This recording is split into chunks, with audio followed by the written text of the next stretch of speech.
I don't know. I've been really vibing them recently. Greetings, everyone, and welcome to the 162nd edition of Cinema Effects. Can't stop there, man. I was trying to jump in for like a minute, and I just chose my spot. I'm Zach, and I'm joined by PWSA's number one fanboy, Jaden. G'day.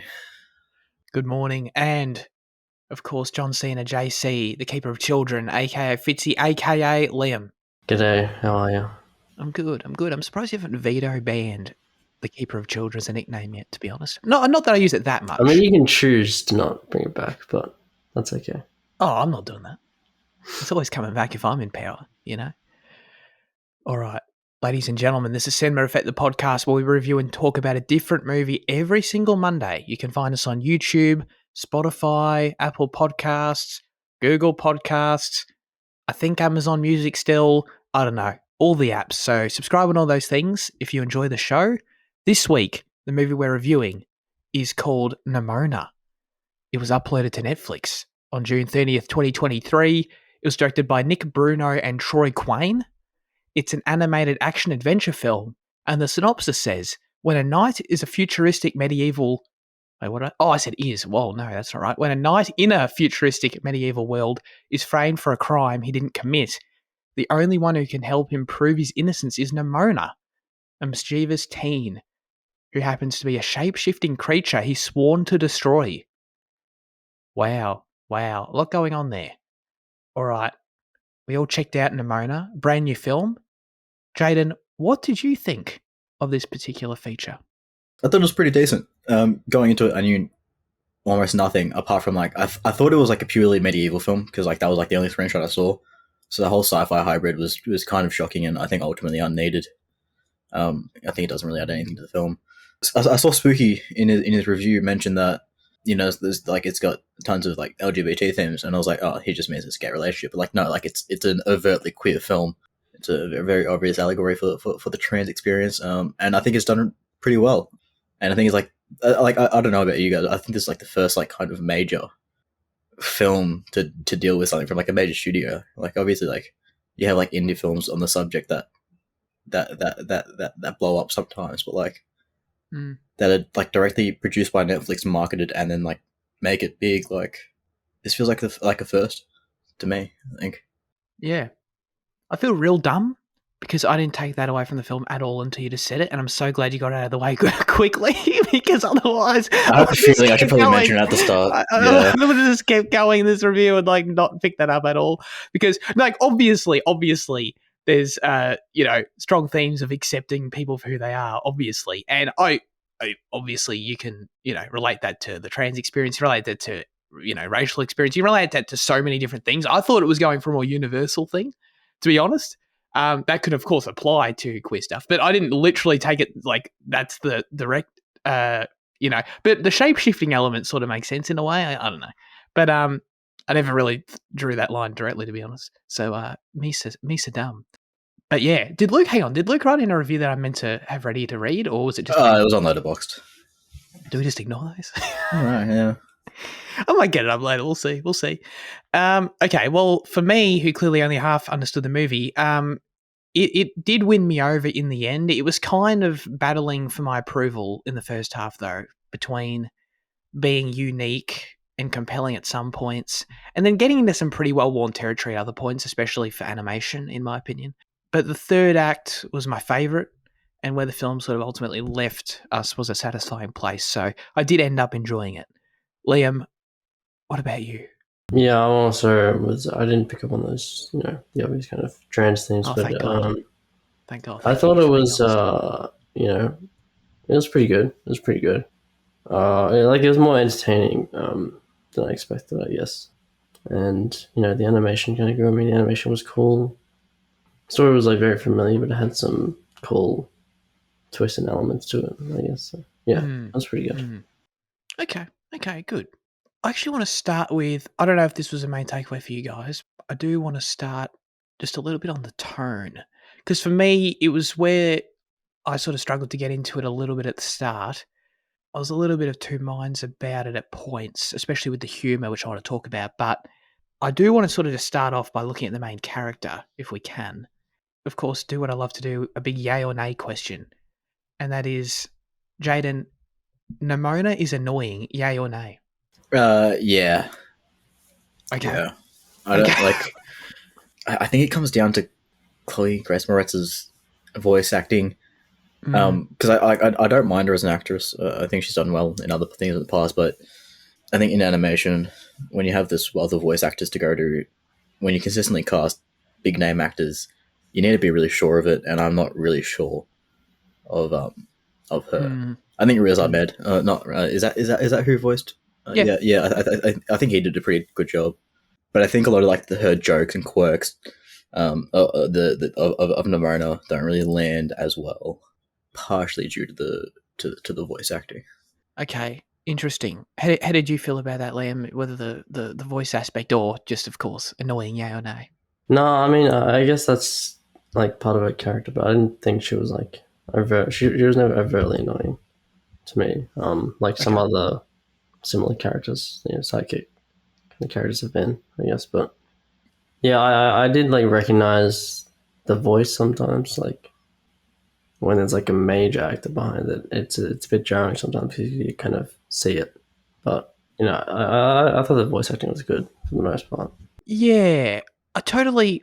First of all, I did think she was annoying at the in the first half. I think it's just because she's just a lot like on screen. She's a bundle of energy, and I get that's the character, but like it was a little too much for me at times. I think I partially agree with Jane that the vocal performance is part of it. I think Chloe did a good job, but it was just kind of, I don't know, just the direction was a bit strong for me. But then I think the other aspect of it is also just the way she's animated is a bit. It's all just a bit too eccentric for me. Like wouldn't have minded a tone down a little bit, just one notch down. It was a bit all of facial expressions and the style the movie's going for. Like I know all of the characters have it to an extent, but like she's so over the board, especially when we meet her, that it was a bit strong for me, especially with like her animal, like all the designs of her animals and the way they're animated. Yeah, the animals aren't the best. I don't know, they're too cutesy, I think. They all look like they belong in sort of like a cuter, sweeter film than this to me. Like the tone of it was didn't quite match the world and the story I feel like they were going for. So yeah, I don't know. And the fact they were all red was kind of weird. I don't know. I didn't love that aspect of it. And the same sort of goes for in terms of just it being a bit coming on a bit strong. How did you guys feel about the music in the film? Because I wasn't a huge fan of their use of some of the upbeat rock music during some of those faster sequences, just because, yeah, again, I don't know. It was a bit, I feel like I just overall wanted like, not a serious film, but it felt tried and true animated stuff. Like, have a crazy, wacky action set piece with some fun music. It was just, I feel like I'd seen this plenty of times before. So the music was sort of a part of that, but did you guys feel the same way, or how did you enjoy that? I didn't really take much note of the music, really. Although, like, now that you say there was some, like, traditional, like, motifs and that kind of, in the montage scenes, I guess. Yeah. Sorry, I don't want to brush over it. Did you guys want to have any thoughts about the animal designs, though? I know you sort of agreed with me, Jaden. Yeah. It kind of reminds me a bit of the way they did the sea beast, where it's a bit like, I don't know, like the designs are a bit obvious, I guess. Yeah, I don't know about you guys, but I'm going to bring it up a bit later as well, but I was making quite a few comparisons to the sea beast throughout this as I was watching, just in different, just because it's a recent one in our brains in terms of animated reviewed on the show, and it's Netflix as well, so I was sort of drawing comparisons in terms of thinking about the genre. Similar story as well, other monsters. Oh, you reckon? Bad. Oh, yeah, I didn't think of that. Yeah, that's true. That's very true, actually. In terms of the humor, I don't know. How did you guys feel about the film on a funny scale? I guess because I don't know. I didn't find it that funny of a movie overall. Not that that's necessarily a bad thing, but there are a fair few swings here that didn't quite hit for me. Yeah, and it is mostly misses for me as well. I think the film is certainly aimed at like a young audience. Like, some animated films do aim for like a kind of more family kind of thing, like range. But I feel like this is definitely aimed towards children a tad bit more. Yeah. I think probably. I think if I did laugh, it was probably when she turned into like the cereal dragon, and the dude was like crispy or whatever, and then he was like, oh wait, no, and then it's probably the only one that got me from memory. God, wow, they got a 1 for 130 there for Jaden. Yeah. Of all their efforts. Yeah. Like, that's probably why I like the third act the most, because it does feel the most serious. Even going back to the designs briefly, like, I really like the final creature design she ends up being, when she's like Godzilla mode. Mm. Like, that was really cool. I like that a lot. And the third act definitely has the least jokes in it. So maybe that's sort of the film I was looking for the whole time. And it was like a slightly lower age demographic, to your point, than I sort of wanted. I think with the animation style, like looking at it from like the image, I was expecting something a little bit more in line with Arcane, especially with the medieval kind of aesthetic.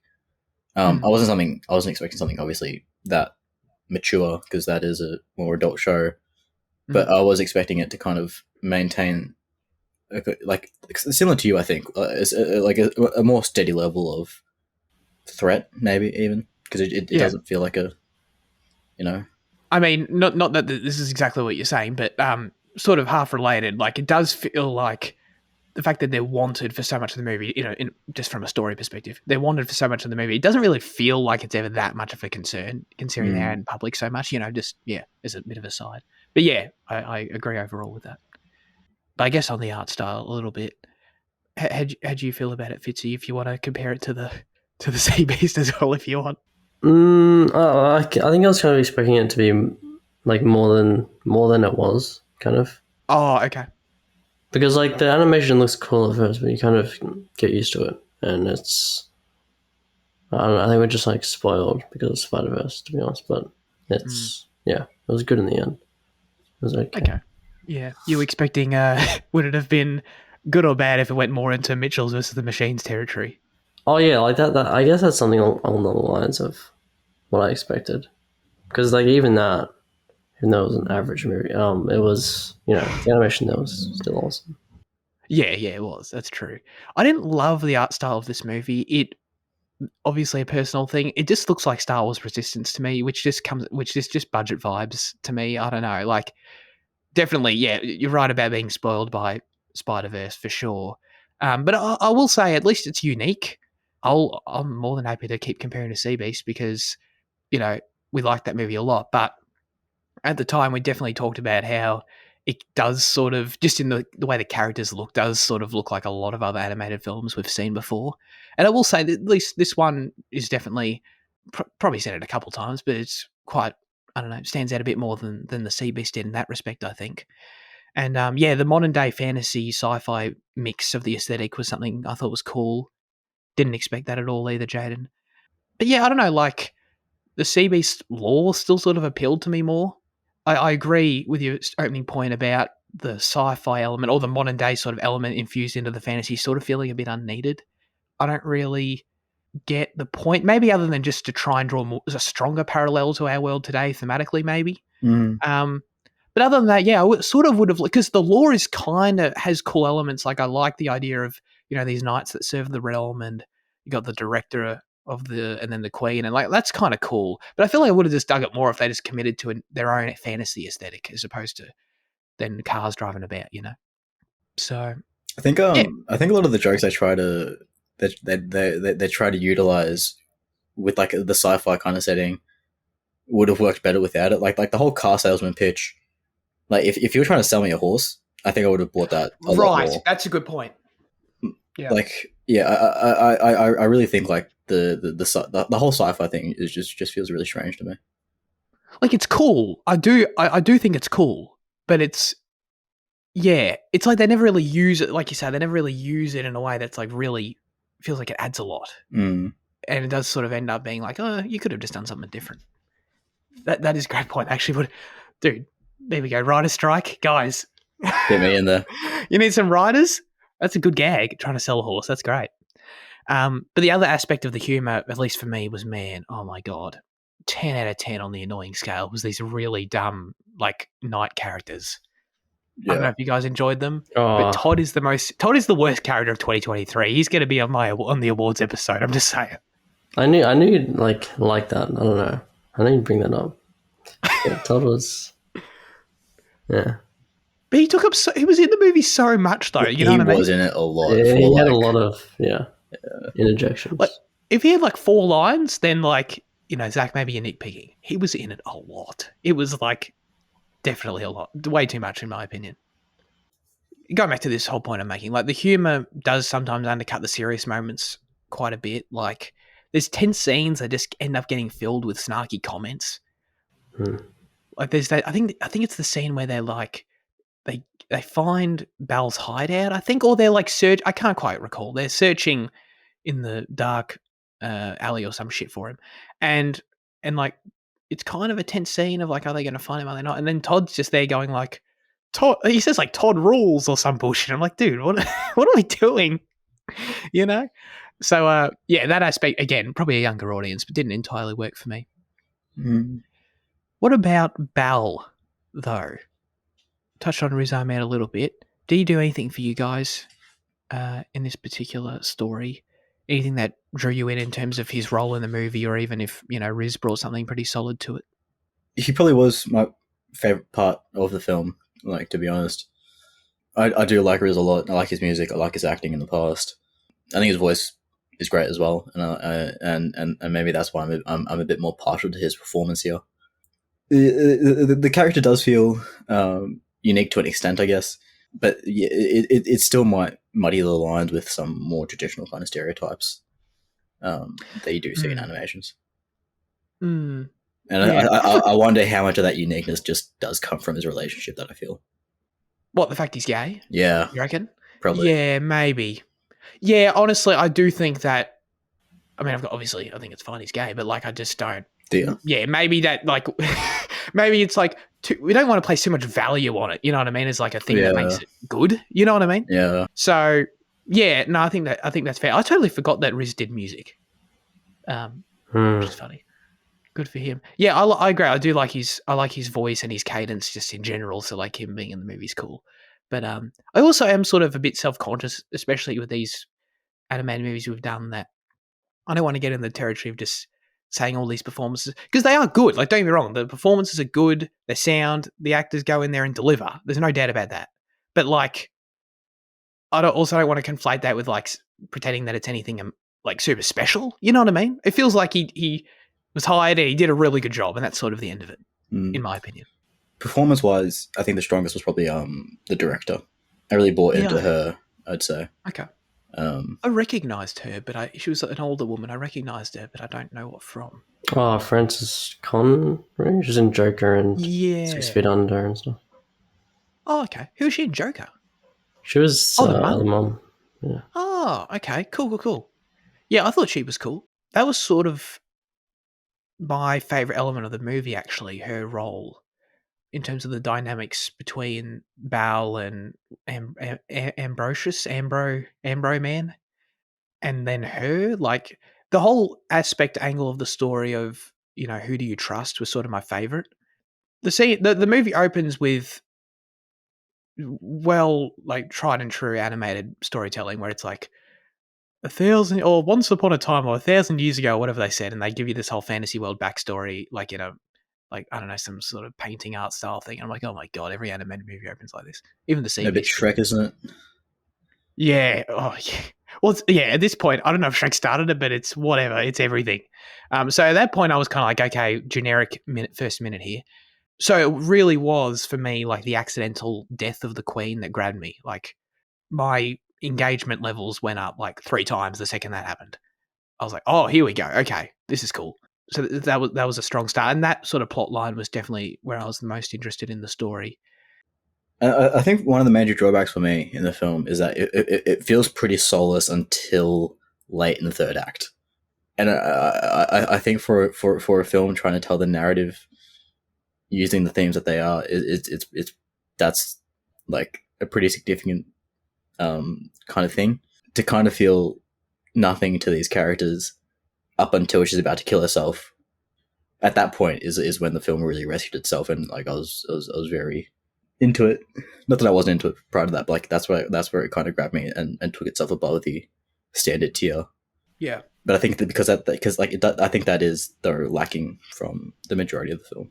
Yeah, I was going to ask how attached you felt by the end to the characters, because I had a similar path with it for sure. I think the struggle I had at the beginning, I don't know if this is why you necessarily felt it had sort of soulless energy, Jaden, but for me, like, getting introduced to Nimona, I already talked a little bit about how she's too eccentric for me, but outside of that, though, like, her role in the story, it was just so painfully obvious that, like, meet her in the first 5 minutes with her, it's like, okay, she's obviously going to open up later in the film about how she's got this tragic backstory and it's going to be heartfelt and I'm going to supposed to care about it.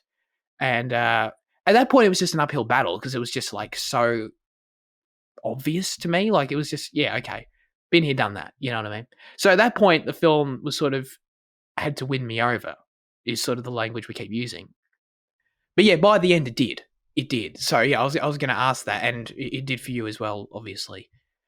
How did you feel about that, Fitzy? Did you have a similar path, or were you there the whole time? Or No, yeah, I agree. I wasn't like super attached to the character or anything, and I was definitely expecting the tragic backstory that explains the character to come, but yeah, like when it did, I was well. First of all, like when they're on the train and she was like telling the story about the well, I was like, oh, she's joking. They're gonna like play off this kind of idea and have fun with it. But then later on, they do tell the backstory. But I enjoyed it because like I thought the blonde girl was gonna be the director, but it was Glora. I thought, which was interesting, that it just kind of like related to the whole world in a way, the whole kingdom, which is cool. But it was still like very very tried and true kind of thing. Yeah. But no, yeah, like I think when she like sees when she's like the the kid and she like kind of sees Glora with a big sword and becomes the big toothless thing, the big Godzilla thing, as you said. That's when it starts to get interesting. No, yeah, it's cool. We're all on the same page there for sure. That's funny. I didn't at all. I thought the blonde little girl was Glorith the whole time. I didn't even consider it could be the director. That actually, I don't know. That could have been cool too, though, because to me, the director's motivations at the end became a bit irrational. And I get it's more of an idea. It's more of like an ideology she represents at that point when she wants to blow up the city. Like I understand that. So like, but maybe like her having the actual childhood backstory with Nimona like would have maybe justified it a little bit more. That's just a thought. But yeah, no, for me the turning point was definitely like, oddly enough, it was the scene where I was sort of low key dreading, which was the tragic backstory scene we talk about with the well and Glorith as a kid. And I actually loved this scene. I thought it was really well done. Knowing it was coming a mile away, like it really had to execute. And it did. Like I loved the choice to have little dialogue. Definitely the strongest the score was in the film was in this scene as well. And just it was just a lot more. Again, going back to the age targeting thing, like it was just a lot more cinematic feeling than the rest of the film to that point.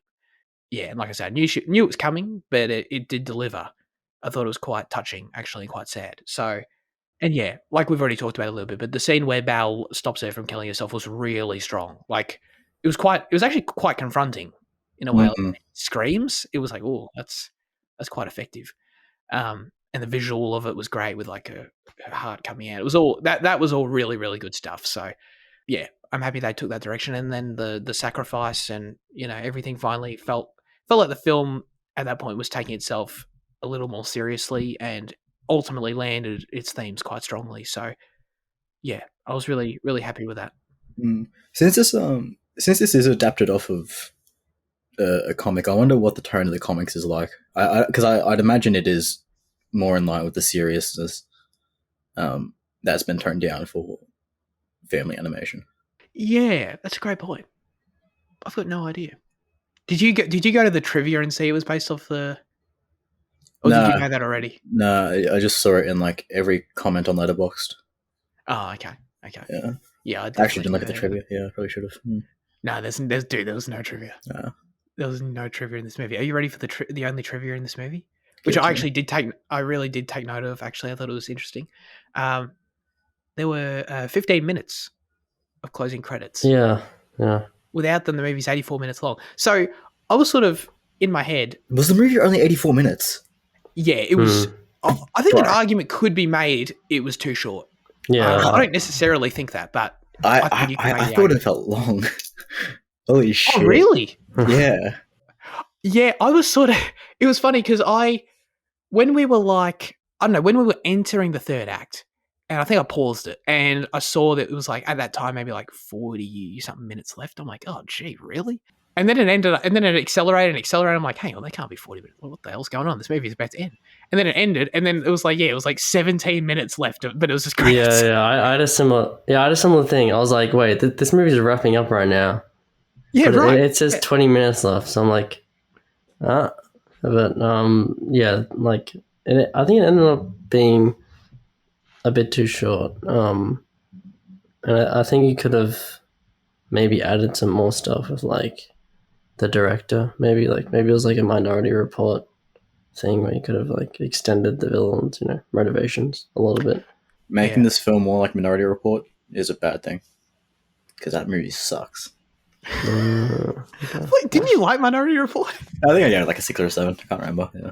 I can't remember either. That movie sucks.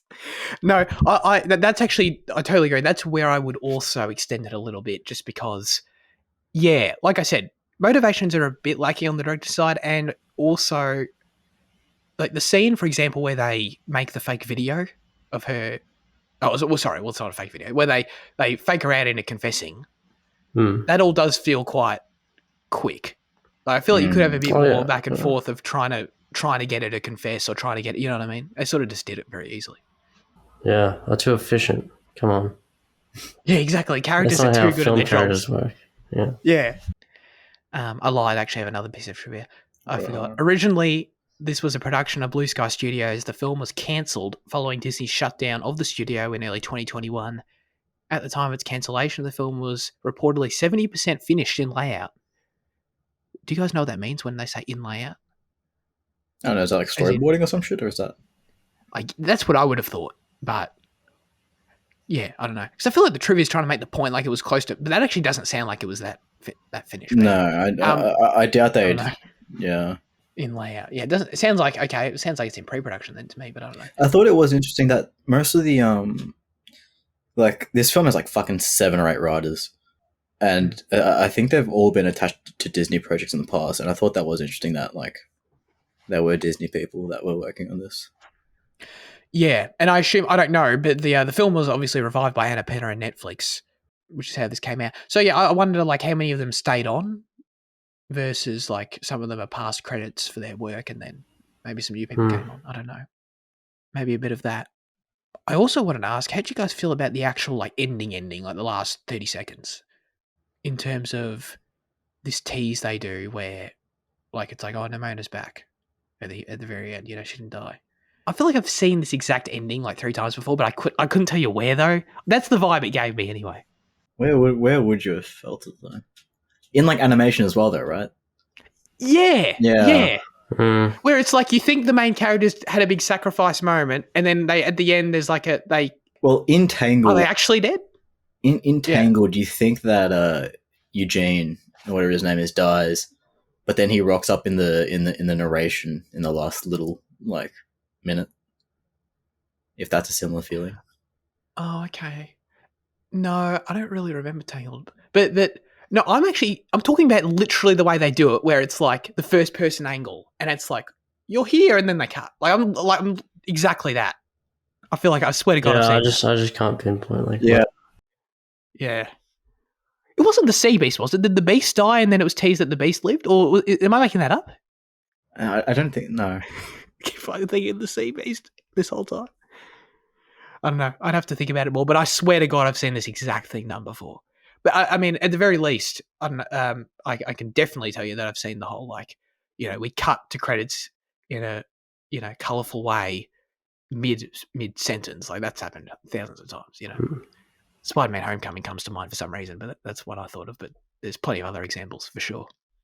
But yeah, that felt very, very familiar to me. I don't know. Sometimes I do sort of just think, unless there's going to be a sequel or something, I do sort of just think, can't we just like can we just leave the ending how it is? You know what I mean? It feels a bit too happy sometimes. Yeah, I think that goes back to it being family orientated. I can't Yeah. imagine them squeezing out a sequel to this unless there's a decent line in the comics. I don't know what that material's like, but like I can't imagine this having a follow up. Really, no, neither. Yeah, no, you're right about the age thing, but sometimes I do just wish, like, the ending's already hopeful and quite optimistic as it is anyway. You know, like it's not like it's a bummer ending and we needed to lift it up. It's like it's quite a nice ending, and then it's like they needed to go to that extra level to sort of remove some of the impact of it a little bit. At least, yeah, obviously from my in my 20s opinion, you know. No, I think that's a fair criticism as well. Like just like family animation can be sad. I think Ghibli proves that a lot of times. Like you don't need like what do you call it when you don't need like a what's the thing, like lollycoddle kids or whatever. What's that thing called? Where like you're too precious with them. Like you don't need to be too precious to the kids. Like like you can teach them about like sadness a bit. Definitely, I definitely agree. But did you say lollycoddle kids? Is that what it is, or just cuddle? Isn't it just cuddle? Cuddle? Isn't there a? I don't know. I thought there was like a prefix to it. Dude, lollycoddle. I don't know if I can say this on the air, but lollycoddle sounds like a pedophile technique. It's like, it totally does. Oh my god. Anyway, I said it. I'll take the blame. Whatever. Yeah. Oh man. Okay. I think one thing I would want to mention is that its criticisms of the institution and like the allegory for, obviously the real world systems that keep people oppressed, it was actually done in a no annoying way, because typically when it's done, it just feels really sucky. But I didn't mind it, and they did it in a way that felt quite valid. Rather than just having a whinge. I haven't really thought about that much myself and how I feel about that, but that's honestly a great way to put it. Like sometimes it does feel like thematically the filmmakers are having a bit too much of a sook, like they're going a bit too hard. That's a great, that's just a really funny way to put it. I like that. All right, you guys, can we get to our? Oh yeah, sorry, Vince, I'm not good. I want to just. How do they get their resources? Like where do they get their medals from if they're scared of the outside world? They don't venture outside the city. Do they just go underground or something? Do they have like an exclusive team of the Night's Watch? Right. They got like an elite. I don't know. Well, I don't know if they'd be like highly regarded, or maybe it's like convicts or something. Maybe it's like the lowest of the low. They go out. I don't know. Yeah. Maybe they'll form their own society on like a new island. New Holland, something. Call it Australia. Yeah. That's we're proud of that. All right, let's let's get to our final verdicts for Nimona. Almost forgot it. Jaden, what are you going to give it? I think I'll probably land on a 7. I think you might have come across that I didn't enjoy the start of the film that much, but like that's the lie. Like I still did have my time with it. But yeah, like those last 20 minutes are probably like its strongest point. Sorry, not the 20 minutes of credit, like the penultimate 20 minutes. The final 20 minutes where it was over. Yeah. I'll slap a 6 on it. I basically totally. I feel like we're all pretty close on this one, which is good. Fitzy, what about you? Yeah, I will also slap a 6 on that. I love slapping scores on things, Yeah. Maybe should I add like a sound effect in post now, where we're like, I slap and I add like a sound where I go. Yeah, we should start getting creative with the the additional. The audio production. Audio production, yeah. Let's get into news chat. Actually, you got a fairly substantial week here. First of all, we can dive into the 2023 Emmy nominations that have been released this week. The Emmys, of course, for those who are unfamiliar or get confused between all the different award show names, which is fair enough. The Emmys are the Oscars for TV, basically. So, and of course, there's, they do the thing where they split every category, every show into drama and comedy to everyone's nightmare. But yeah, we'll go through some of these. I don't know about you guys. Have you guys already taken a quick peek? Yeah, I tried to go through all of it, but there is so fucking many categories. Oh yeah, dude. And it's like, dude, you start getting down to like best unstructured reality program. It's like, Yeah, right. because like the first one I went through was just like the major ones, and I was like, no, I want to see like the technical stuff as well, like like sound and cinematography shit. But then as I was scrolling through like the full list, I was like, this is just way too fucking much. Yeah, absolutely. No wonder like every show ends up being Emmy nominated. Fucking 6,000 categories. It's actually a great point. My main takeaway from some of these heavy hitters we'll get to, I don't know about you guys, but like more so than any other year, I think. Like usually I've seen a fair few of the shows, you know. This year I've seen pretty much every single show that's nominated except there's one I haven't seen in drama. Like I've seen 90% of this stuff. So I feel like more invested than ever, personally, which is kind of cool. Let's get into, we'll do best drama series here. So the nominees are Andor, Better Call Saul, The Crown, House of the Dragon, The Last of Us, Succession, The White Lotus, and Yellow Jackets. I think between all of us, we've seen them all, right? So I the only one I haven't seen is Yellow Jackets, and Fitzy, you've seen that, right? Or have you seen the second season? You finished that? No, I've seen the first season. I'm not sure if the second season's fully out yet. It might be, but Oh, okay. yeah, I've seen the first one, which this is referencing. So yeah. Oh, it is. So this is the first season. I think so, because it's got Better Call Saul though, which is 2022. This is all. I guess we can do. I didn't actually plan this out, but I guess we can do like quick predictions. Succession and White Lotus are going to sweep everything. You reckon? Bro, there's categories where like I think in like the guest actor category, like those are the only two shows that are nominated. Like yeah, I saw that. Like, it's best supporting actor in a drama. It's just all Succession and White Lotus. Yeah, like just, like if one of those two shows is nominated, they're going to win that category. Oh man, I don't know. Oh yeah. I mean, it's some great competition though. You know, I did see that Murray Bartlett and Nick Offerman were nominated for guest appearance on the show or whatever for that one episode of Last of Us, which is what I said. I said that's going to be the Emmy nominated episode. So fuck you all. Whoa, steady on. But I think there was some other shouts for that show as well. For sure. Yeah, we'll get to those. Dude, like House of the Dragon and The Last of Us, those are strong contenders there. Of course, Better Call Saul as well. Whew. It's tough. But Succession obviously wins it. Fitzy, what about you? Yeah, I'm just surprised Better Call Saul. I thought that was like an earlier thing, but I don't know. I think Better Call Saul has a chance for Succession, but I think like Succession, like it seems to sweep every year at the Emmys. So I'm trying to look up right now. I know. So this is the fourth year it's obviously been nominated in this category. It's definitely won it 2 other times. I'm just trying to check if it's won every other time it's nominated. I'm not quite. Well, I know like Kieran Culkin won supporting actor, and I think Sarah Snook won supporting actress in previous years. Okay. And it's definitely won before, at least once. But yeah, it's definitely, yeah, it has. Yeah, Succession, White Lotus, Better Call Saul, it's toss up, yeah.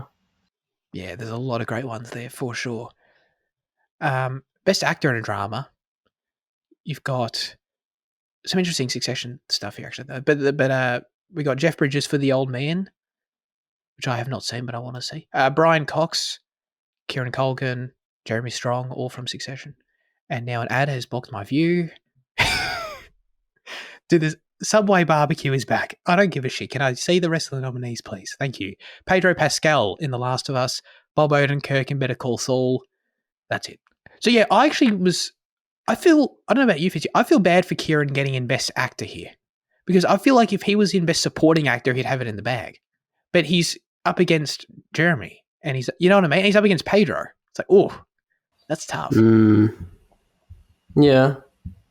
I mean, I think Kieran did more in season 4 to justify the elevation of the category, I guess. Yeah, but I think he just definitely would deserve it. But Pedro, it's hard getting. Yeah, Pedro was like, they focused on him so much, so it's hard to beat that. He's so central, and I feel like his dramatic performance is like the category personified. Yeah, Pedro's. I mean. So yeah, I would go with Pedro there, but I'd love Kieran to win it. I think he'd be great. Brian Cox, yeah, sure. I mean, but I'm going with Pedro. Do you have any? Oh, and Bob Odenkirk. I don't want to he's obviously great, but It's tough. Jaden, any thoughts? Not really. I don't watch enough of them to really formulate an opinion. Oh, you've just seen Pedro, I guess. I'm sorry. Yeah. Yeah. I mean, that's a great choice anyway. Best actress, we got, I think, oh God, this is where my expertise starts to fall apart too. You got Sharon Horgan in Bad Sisters. What is that? Never heard of it. Melanie Linsky in Yellow Jackets. Is she good in that show, Fitzy? Oh, she's great in that show. Great. Oh, cool. Okay. Elizabeth Moss in The Handmaid's Tale. Boo. Bella Ramsey in The Last of Us. Kerry Russell in The Diplomat. And Sarah Snook in Succession. So she also got elevated to the best, not in supporting anymore. So that's great. Do you reckon Bella's going to win the award and then use the time to talk about how they shouldn't gender the awards? Oh, does she feel that way? Because she's like she's spoken extensively like post-show about like gender identity and non-binary stuff, and she's they them type of things. So I wonder how she feels about being nominated for a female category.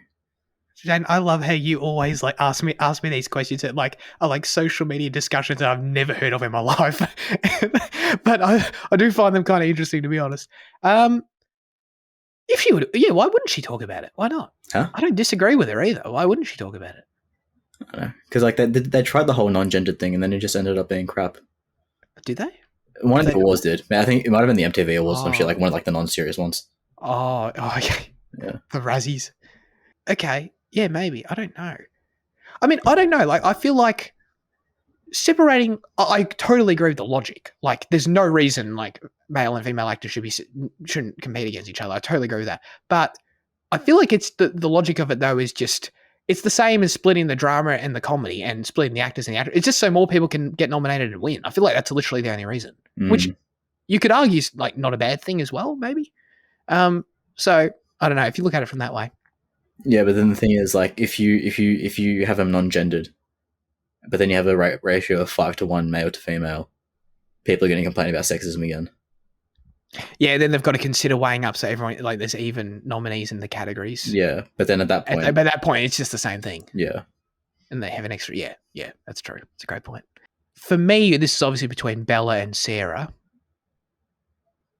Because they're both terrific. I know you guys weren't as high on Bella. Yeah, I was going to say, like, that's the only show I've seen, and I still don't fully support Bella because, like, I didn't like her performance that much. Yeah, right. So is this Sarah for you, Fitzy? Or does Melanie come up there and take it, maybe? Best supporting actress? No, best actress. Best actress. Oh, best, wait. Best, oh, yeah. Oh, no, yeah, I think Melanie. I'll go for Melanie. She's very strong in Yellow Jackets. It's definitely the strongest thing I've kind of seen her in. Yeah. Okay, great. That's great. This is the Succession and White Lotus category Jaden talked about. So we got Murray Abraham for the White Lotus, Nicholas Braun for Succession, Michael Imperioli for the White Lotus, Theo James for the White Lotus, Will Sharp for the White Lotus, Matthew McFadden for Succession, Alan Ruck for Succession, Alexander Skarsgård for Succession. How the fuck do you choose a winner there, dude? That is a stacked oh my God. How do you do that? That's not possible. The only one I'd lean towards, you could argue Matthew McFadden won this last year, this category. So like you could say he's going to win it again, I guess. Skarsgård wasn't in it last year though. So like that's a strong contender. Yeah, I'll give Skarsgård. I mean, he definitely deserves it. Like, yeah, he does. Oh, I was like comparing. Matthew won it last year. Matthew's obviously terrific again, but like Skarsgård has such a larger role this season that it's like it sort of makes sense to give it to him this time because he's equally as good, but and he actually did way more, you know? Yeah, like especially for the amount of screen time he has, which is like even though it's more than last season, a lot more than last season, it's like, yeah, you know, the amount of impact he has per second is kind of, the ratio is kind of off the chart. Yes, that's true. That's true. Theo James is great in the White Lotus though, so yeah. Dude, what is the White Lotus, huh? What is it? What do you mean? Is it like a comedy? Like, it's like, I would describe the humor as actually kind of similar to Succession in a way. Really? In a way, it's like it's a drama that's just like it's all the character interactions that are just really funny. Okay. Yeah, that's how I would describe it personally. Best supporting actress. That should just be Ray Seahorn, right? Fitzy? Yeah. I was thinking that she's freaking incredible. Yeah. Best Let's comedy do best series? comedy. Yeah, let's do that. We've all seen a bunch of these, I think. I'm surprised The Bear's in comedy. I guess, but I think we talked about that last year. Yeah, it's weird, isn't it? yeah. Yeah, because I personally think that like the White Lotus is way funnier than the Bear. Like I'd put the Bear in drama and put the White Lotus in comedy personally, but like Yeah, is that not how? Oh, it's the other way around. Yeah. yeah, it's weird. Okay, so we got Abbott Elementary, Barry, The Bear, Jury Duty, The Marvelous Mrs. Maisel, Only Murders in the Building, Ted Lasso, and Wednesday. I've seen about half of these, I think. Jen, you've seen Wednesday. I wouldn't give that a win.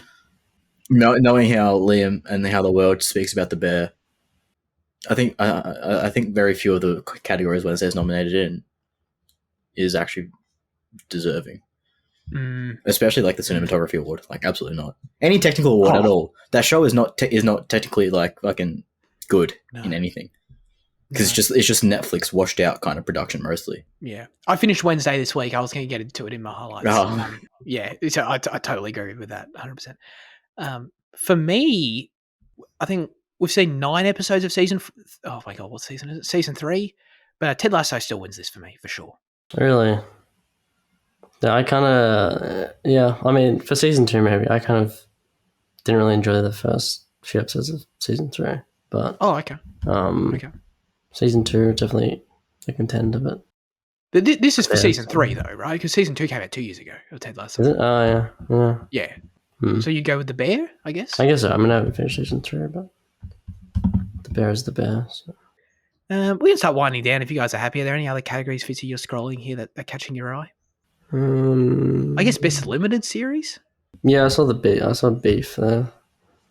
Yeah, I really didn't like Beef, to be honest. You watched it and didn't like it? Oh. Yeah, I thought I thought it was average. Yeah, I thought it was awesome. Okay. Yeah. Is it bad?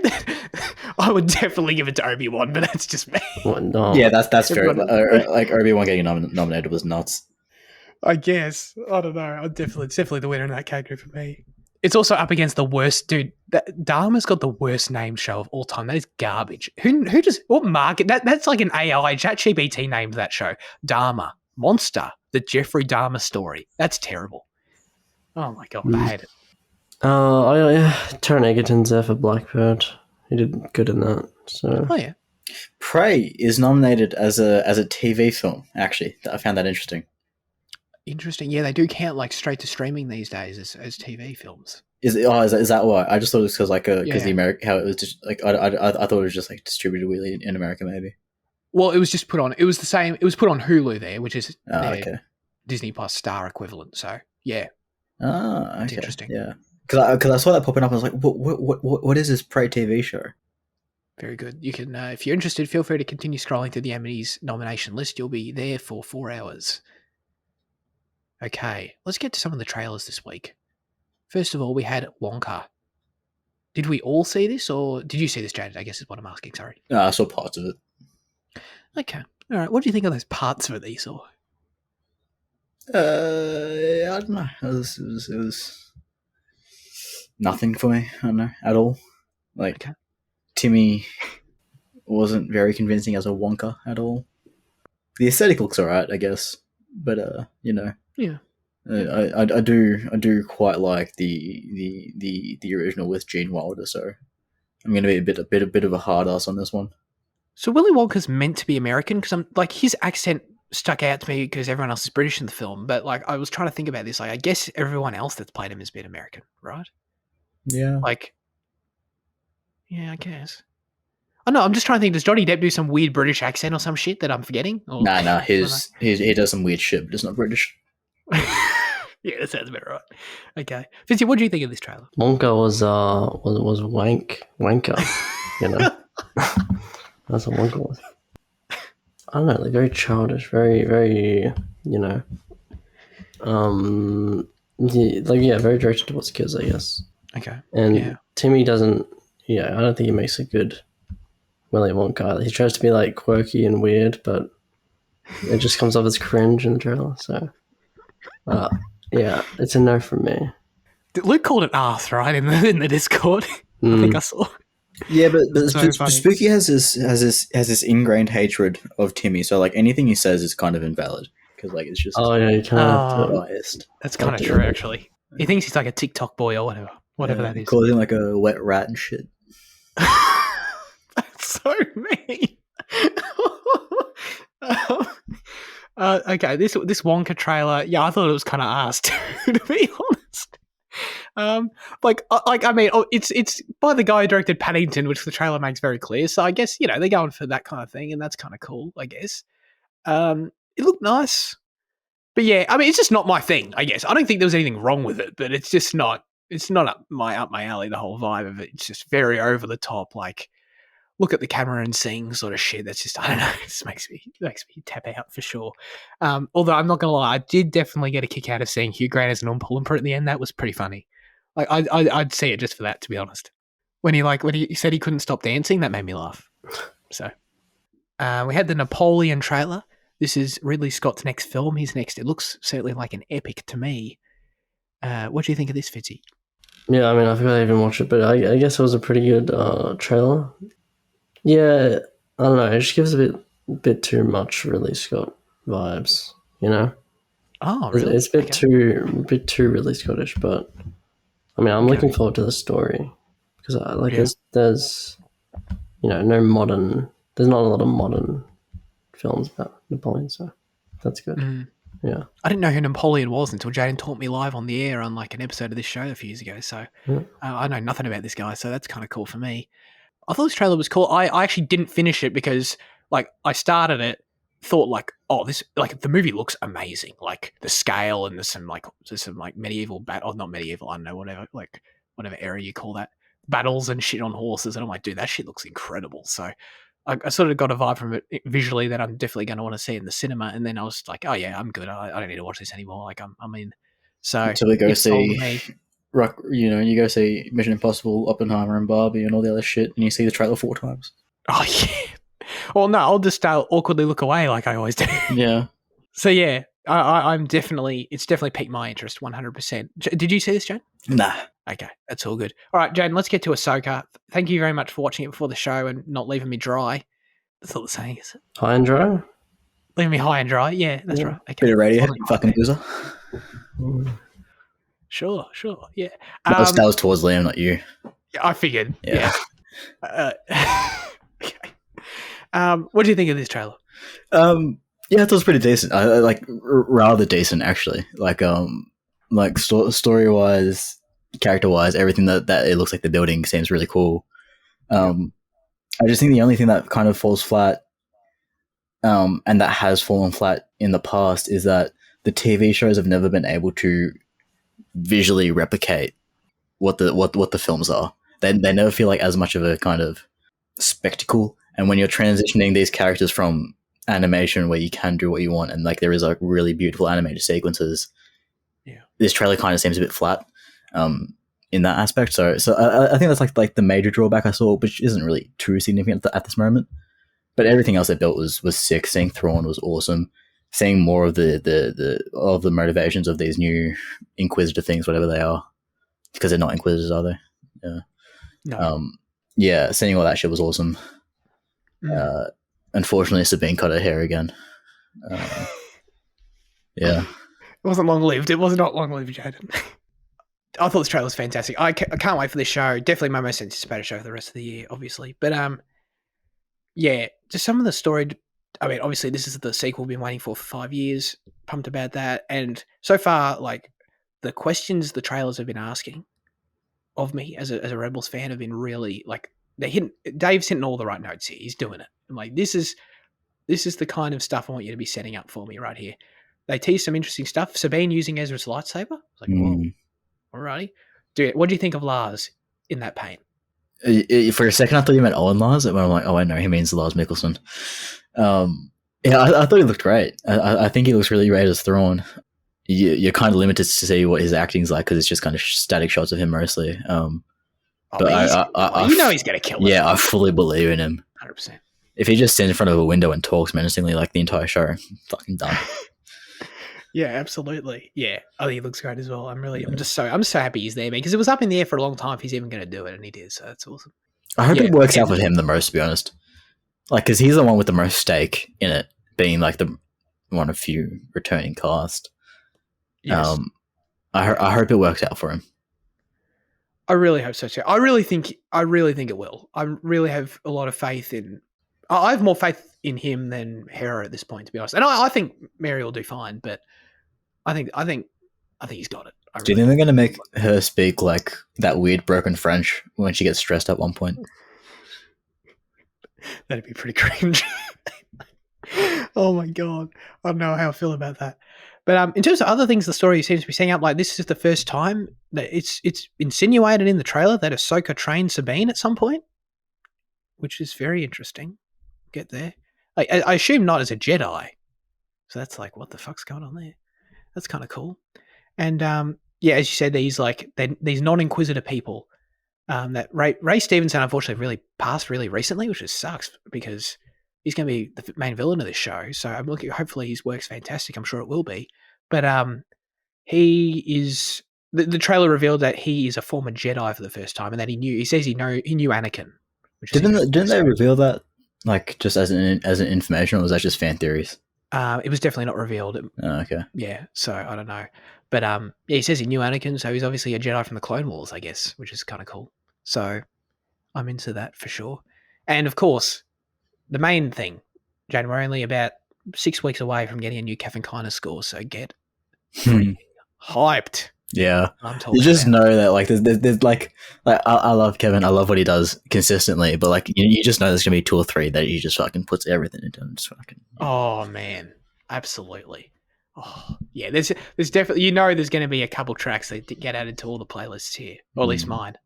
So yeah, I'm excited. Very much looking forward to it.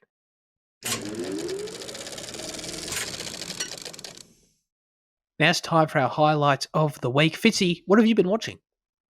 Well, I watched Marcel the Shell with shoes on. It wasn't like on my radar, I guess, but it dropped like Netflix and stuff. So I was like, I'll give it a trial. I'll put it on for 10 minutes and see if it's good. It was great. It was really great. It was like super funny, and they just super creative the way they, he's a shell basically, and he uses household objects to like live. He uses like honey to like walk up the wall and shit. I was kind of suspicious of it, I guess, but it turned out to actually be good. Okay, I recommend it. Yeah. I'm glad because I've heard of this film. I haven't seen it. I've seen the poster and like on like a thumbnail or some shit. And the vibe I got from it was that I'm going to watch like some really cute and clever animation, but like I'm basically going to watch a shell do random shit for like an hour and 40 minutes. And I sort of didn't know if I was down for that. Yeah, it ends up having more of a story, but okay. I feel like the less I talk about it, the more the less you try to sell it, the better it is, I guess. Okay. Yeah. Okay, I respect that. That's cool. It's on my list, so I might get to it for sure. Cool. I finished Wednesday this week for some reason. Yeah, it's all right. It's fine. I don't know. It's like this show was huge, right? It was like really big earlier in the year. Like it's like biggest Netflix show of all time. Oh, that's what it was. Oh my god, that's whack. I mean, I guess people like Stranger Things too for some reason. Wow. But actually, no, you've completed both of them, so I guess that's valid. I still haven't seen the end of season 4. Not good. Anyway, sorry. So Wednesday is like it is what it is. I don't think there's anything wrong with it at all. Like I honestly think like Tim Burton's never my style at all. Like I just don't. He doesn't bring anything. His style, his sensibilities, tonally, and like all these weird, creepy shit, dark shit. But like sense of humor, it's weird. I don't like it. And he brings that to the show, and that's cool. Like it knows what it is, and that's fun. I guess it also sort of partly relies on like Addams Family like lore at times. I guess like there's a character that comes in for one episode, and it's like I think it's meant to be kind of cool for Addams Family fans, and I'm like, I don't know who this guy is. He's kind of weird. And that's not how I felt about the whole thing. It's just like the whole thing is kind of weird. I think didn't you describe it as like Goofy, really goofy? Yeah. 100%. It's just really goofy. I never gave one shit about the mystery personally, but it was like, again, it wasn't bad. It was just like it was enough. It was well paced out and thought out enough to where it's like a consistent enough through line to keep the show moving. So like it did its job, but I was never invested in it on a personal level, you know. Remember how I said that this was geared towards a younger audience than Stranger Things, and you were like, "Oh no." Do you understand that now? Oh, 100%. Yeah. But Stranger Things is. I want to get this straight though. Stranger Things is geared towards 14-year-olds, and Wednesday is geared towards like 11-year-olds, maybe 12. I think Stranger Things is geared towards older people than 14, but you know that's something we can chat about another time.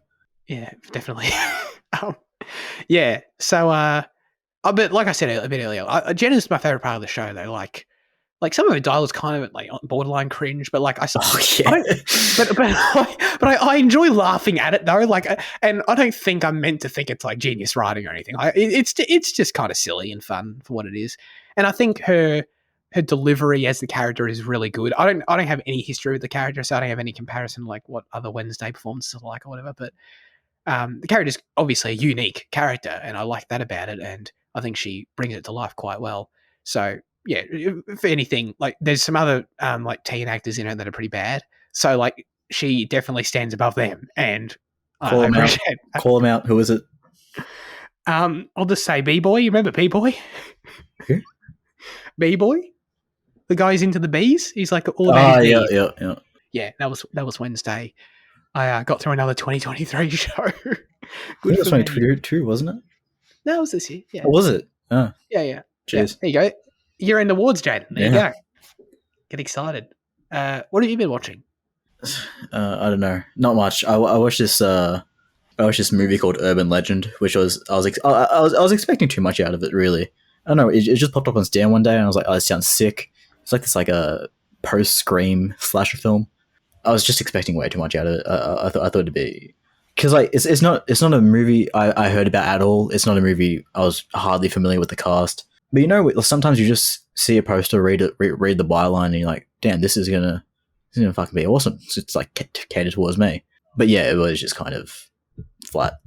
It still wasn't terrible, but I feel like the score I've given it was more of like a sympathy thing because I did treat it a bit harshly, you know, in my viewing.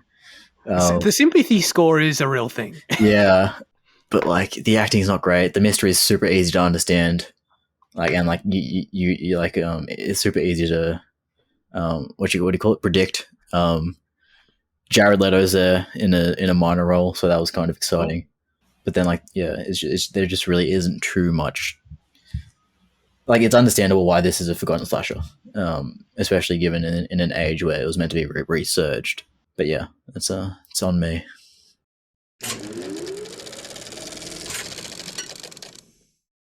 Okay, now comes the segment where we hand the show over to you with our question of the show. Last week we asked you, if you could turn into any animal, what would it be? We didn't really go into like, is it like a shape-shifting ability you can come in and out of? Are you going to live this life as this animal? Yeah. I guess, goddamn. Well, I guess we'll get to it. Let's see here. Luke said, if I could turn into any animal, it would be something that can fly, like an eagle or falcon. But like, I was joking, obviously, when I replied, what about a mosquito? But there are many things that can fly. But he's gone with, why would he choose eagle or falcon? I guess he thinks they're just the coolest looking, maybe, or... Faster. Are they? Oh, yeah, that actually makes tons of... They would be faster than, like, a seagull, I guess. Never thought about that, but that makes sense. Well, also seagulls, you know, they live off humans, you know. They're like the rats of the sky, you know. That's true. Whereas eagles, you know, they get their own food in the ocean, the fish. Seagulls are the rats of the sky. Wow, that's profound. Andy said, if I could transform into any animal, I think it would be a cat. Their ability to effortlessly land on their feet after a hard fall is impeccable, enough for me to become one. And they eat, relax, sleep, and don't do much. Sounds like my ideal life. And he puts in this, Andy loves Family Guy, so put in a gif of Brian dying. Two pretty good answers. Some different logics being used. We'll invent our own logics. But, Jaden, what did you come up with? I think it was a pretty poor fucking question, by the way. You were here. I was here, and I think I expressed my I probably did a face that none of you paid attention to, rather than vocalizing it. I don't know, Man. but what are the rules? Like, do we change back and forth? Do we keep our clothes when we change? Can I choose the life I live? Like, can I be a dog? Like, am I a dog here in like the slums, or am I a dog in Belgium? You know, like what are the rules? Yeah. Well, make up your own rules. Make up my own rules. I think the clothes thing. I will just say, I think the clothes thing is totally irrelevant. What if you go for a fly as a bird and you fucking change back once you reach your destination? You just fucking cock out. But at that point, like, you'd be world famous. Like, you'd have to not give a shit at that point.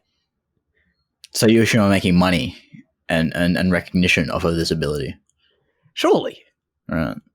Well, I reject that, and I would go live in a forest somewhere as like a fucking bear or something. There you go. Then you don't have to worry about the clothes. Yeah. What's your answer? Just tell you. What'd you say? Just live in the forest as a bear or some shit. No one's going to disturb you. You see your answer's bear? Yeah, sleep for 9 months. I can wake up for 3 of them. Eat, okay. Go back to sleep, and done. It's not bad. It's pretty good. It's pretty good, actually. Get to swim in a river all day. Fucking love that. I guess. So you bring into a few factors I considered. I considered lifespan. I considered mobility and, just the physical capabilities of the animal.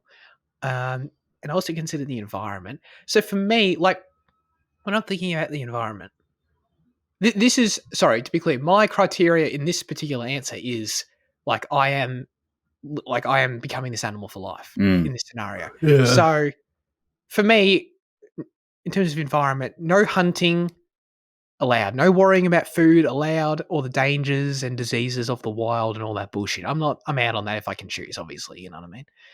Obviously, animals are pretty good at it, but like, if I can choose, why would I? So I went with a family cat for sure, and if anything, I'd just choose to be one of my cats because they've got like the best life ever, and you actually can't conceive of a better life, to be honest. What do? They sit around, they sleep, they get cuddles, and they get fed at the same time every single day, and that's it. So it's pretty hard to beat. I agree with Andy for sure. Although I did consider other criteria in terms of like thinking more in the spirit of Nimona, in terms of just being able to turn into an animal. Like, it's me, but I have the ability to turn into this animal, which is actually probably more in the spirit of the question, to be honest. And I would pick a leopard because, just thinking of me, that means I could travel everywhere super fast, just run everywhere. Be pretty convenient. It's like, I feel like it'd be the closest, because my dream ability is teleportation. I feel like it'd be the closest I could get to it as an animal. But then why not just be a fucking peregrine falcon and fucking do double the speed? Maybe, but like but it's sort of combining my two answers where it's like, it has that spirit of like the speed, but like I'm also basically just a cat as well. I just want to be a cat, but I'm like a big cat, and that's pretty cool, And I feel like also, if I would turn into a bird, like people just look out and they see a bird. Other human beings would just look up and see like, oh, it's just a bird. And like, I don't know, I'm susceptible to any number of dangers. Like I could get hit by a plane. Someone could hunt me. You know what I mean? Whereas as a leopard, if I turn into a leopard in Geelong and ran down to cinema, like no one's going to fuck with me at all, ever, And that's pretty cool. I feel like that's where you got to be. So I'm choosing different variations of cats as my answer, I guess. Fitzy, did you manage to find yours in the list of all animals? No, I didn't. But thankfully, I had an answer before I looked at that extensive list. Okay. I would be a Japanese macaque. I believe they are one of these monkeys with the red face, who like just zen out in the hot springs in Japan. That would be fun. Although I kind of didn't want to choose a monkey because it's closest to humans, but they're still they're not. Like no, they bang like we went to Kyoto and like we're walking along a river and like, you just see monkeys like walking on roof lines, and like when people have open windows, they just go in the fucking house. Oh yeah. I thought they just chilled in the hot springs all the time, but that's cool. Oh, I mean, like that, yeah, like there are like those ones, but like there's some that like walk the streets and like you're told to stay away because they will beat the fuck out of you. So like you just get left alone and you get to walk around. That's great. Then my answer just got better. Thanks. Yeah, that's actually a quality answer. There's also, I would assume, the added benefit of, I don't know exactly like what the brain process is like for someone like Nimona, but in terms of being able to move and having the ability to do so with confidence, but like you have the added benefit of like, I don't know the correct biological word, but like, you know, you have the same basically shape Anatomy? or like the same anatomy. Yes, thank you. Where it's like, you know, you have 2 arms and 2 legs and you know how that works. Right, You know, as opposed to like yeah. if I would Thumbs become a too. leopard. Exactly. If I were to become a leopard, I'd be like, I don't know what the fuck's going on here with all my things in different places. You should practice right now. Get down on all fours and walk around your room. It'd be great content. Maybe if we were a video podcast. Yeah, but do it for my enjoyment. No, absolutely not. What? Of course, I'm never going to do that. Are you kidding me? That's terrible. I think that's it. Right? Yeah. As always, we'd love you to submit your responses, thoughts, reviews for next week's film in the YouTube comment section. Send us a DM on Instagram or join the Discord server. This week, the specific question we'll be asking you is, what is the most impossible mission you have ever completed? As in, task, achievement, maybe you've been on some real-world SAS missions, I don't know, you know, whatever. Let us know. Jaden, you better not come in. I just want on the record, you approve of this question, right? I don't want you coming in next week going, oh, that's a shit question. Yeah, no, I gave this question. What do you mean? Did you? Yeah. Yeah, you made it, yeah. Fantastic. Thank God. I only think it's shit when it's like brought up by Spooky. I think the majority of the time that I've complained is when it is like a Spooky suggested one, and that is not against Spooky, you know. But I'm just saying his question. Oh yeah, because he did suggest the animal one. I forgot. Yeah, his question abilities are questionable. Wow. Okay. All right, Luke. I just want you to know I liked the question. I thought it was good. But anyway, Jaden's given a thumbs down for the record. Okay. Wow, that was going to be private between us three. No, sorry, I'm exposing you. That's it for this week's episode of Cinema Effect. Thanks everyone for tuning in. Fitzy, what are we doing next week? Next week, I'm glad you asked, Zach. We're doing Mission Impossible, Dead Reckoning, Part 1. Yeah, the new Mission Impossible movie, which is out in the cinemas. Cinema. The cinemas. Yes, very exciting. I'm very much looking forward to this film. Been a long time coming. This is, of course, the same film Tom Cruise yelled at everyone about during COVID. Oh, bro. It leaked. That resurfaced on my feed this week, and people were like, "Oh my god, I can't believe Tom Cruise." It was the same discussion, just fucking 3 years later. That's terrible, dude. Social media sucks, man. I'm like, oh my god, so funny, so late to this shit. Oh wow. Anyway, I'm very much looking forward to it. But that's it. We appreciate everyone tuning in. Appreciate Jaden and Liam for joining me as always. Have a great rest of your week, and goodbye.